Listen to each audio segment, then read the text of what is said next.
Maybe cold outside, but these reads are hot. Let's check out all the books we read in December. First up, we have The Road by Cormac McCarthy. This book follows a father and his son in a post-apocalyptic world where they are just trying to survive. It's haunting, beautifully written, and deeply thought-provoking. This book got a 5-star for me. This one also got a 5-star for me. It was just, again, beautifully written, and that really stuck out to me from the start. The Lesser Dead by Christopher Buehlman is a really strong example of a modern vampire horror story done exactly right. The pace on this, it moves extremely well, and what I love about it is that the author teaches us all about this new world society for vampires and their hierarchical structure. I listened to this one on audiobook. It was read by the author, which I always love it when authors do that because you get to hear their words expressed exactly with their intention, done by them. It was a hauntingly solid story and I really enjoyed it throughout the entire time. There was never a dull moment. 5-star read without a doubt. Next up is Dungeon Crawler Carl. This one was so fun. Really, that's the best way to describe it. It's a really fun book. The main character finds himself being put into an intergalactic reality TV show, and he's just battling to survive in a video game reality experience. The characters level up, collect items, battle bad guys, including massive creatures, and the best part is the relationship between the main character and his counterpart, Princess Donut, a cat. These two are delightful, and the way their personalities play off of each other really just keeps you enthralled and just wondering what's laying around the next corner. It manages to tell a human story in a very zany and at times absurd environment. Definitely a super fun read. I'm gonna give it a 4.5. Next up, we have Legends and Lattes by Travis Baldree, and this is part of a series of books. We've only read the first one, and we actually listened to the audiobook while we were on a road trip this month, and it was just a really fun, cozy, easy read. This book follows an unlikely coffee shop owner. A sellsword orc used to adventuring decides to retire from the adventuring life and then open a coffee shop. This comes with its own struggles, not to mention in this fantastical world, there's not a whole lot of people who are even familiar with what coffee is. Which just adds to the whimsical kind of nature of this book. If you read Can't Spell Treason Without Tea, you would definitely love this book. In fact, Can't Spell Treason Without Tea is inspired by Legends and Lattes. I actually would recommend this one over Tea and Treason series. I think it's a little bit better written and the characters are a little more endearing to me, but all in all, I'd give this book 4 stars. I'm gonna give it 4 stars as well. If you're a fan of fantasy, D&D, wrapped in a light, low-stakes storytelling, this is really good for you. If you watch any of our videos, you know that we love Stephen King, and The Institute was no exception.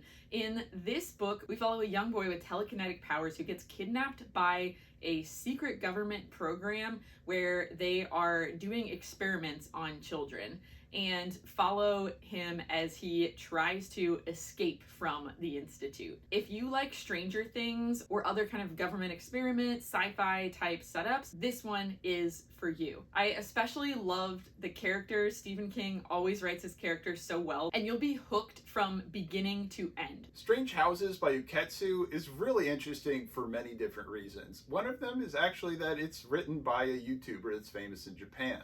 Another is the fact that as you read this book, there's actually little diagrams of houses and floor plans that play into the narrative that we learn about possibly the dark mysteries behind these houses. I've never really seen a book use plot in illustrations before. Yeah, it's cool because you get to be the sleuth in this story, so it almost feels like you are a character in the story helping to figure out what's happening with these weirdly laid out houses and the mystery behind them. I think this book is a masterclass in plot specifically and how to deliver a mystery with feeding you information about the mystery throughout the entire book without ever really losing its solid pacing. I mean, first of all, the book is super short. It's less than 200 pages, coming in at 189. So basically you have the narrator who is a journalist who's trying to learn more about the dark story behind these houses, and it's written in the form of the interviews that he's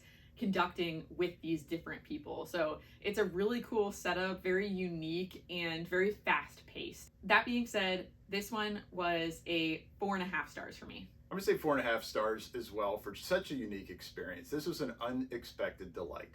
Buffalo Hunter by Stephen Graham Jones was one of my favorites from this year. It's a contender for my top read.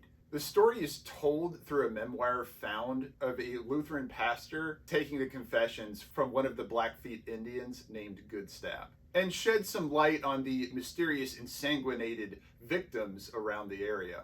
The strongest part of this story for me was how it was written and how the story was told, with the language used changing between the perspective of the Lutheran pastor and Goodstab. It had such a strong historical element to it that it really just took me back to those early 1900s and got me interested in reading more about the Blackfeet Indians. The book does a wonderful job of shedding light on some of the mistreatments of the Blackfeet Indians and the tensions between the early settlers of Montana and the Blackfeet Indians. As much as it is a historical piece, there's plenty of horror elements in this. It's very bloody, but somehow still very human at its core. Definitely a 5-star read. I couldn't recommend this one anymore. Another book I read this month was The Butcher by Jennifer Hillier, and what a read for the holidays, but it is about a serial killer in Seattle who is known for chopping off the left hand of his victims. And it skips forward into the future after the serial killer is supposedly been captured by the police and killed, and yet somehow people are still being murdered in mysterious ways. It's a fast-paced, quick read with twists and turns and an interesting plot line, though I will say the characters felt a little bit shallow to me, though I would still recommend this book with a 3.5-star rating. So I only read one Christmas book this year, but it was a really fun one. The Most Wonderful Crime of the Year by Ali Carter. And this follows a famous mystery author, and she gets invited to the author's house who inspired her own writing journey, along with a third mystery writer who, hint hint, might be the love interest in this story. This book has 10 Little Indians, Agatha Christie type vibes, where as soon as they get to this house, someone goes missing, and then the rest of the book is all about figuring out who done it. It's a delightful, fun, easy read, and a great Christmas story for those who maybe aren't so into the typical Hallmark story. Maybe for those who want a little edge in their eggnog. But ultimately, I give this one a 3.5 stars. Black Sheep by Rachel Harrison follows a main character that is estranged from her family. And after a long time of silence, she gets an invitation to come back to visit her family. And boy, you thought your family reunions were awkward. Turns out her family is a satanic cult. Found myself eventually getting engaged with the main character, but as the plot progressed and got towards the end, the absurdity got a little bit too high, and then it lost me towards the end. Overall, definitely a fun read, 3.5 stars. I had a fun time, but I don't know if I'd say it was a high scorer this year.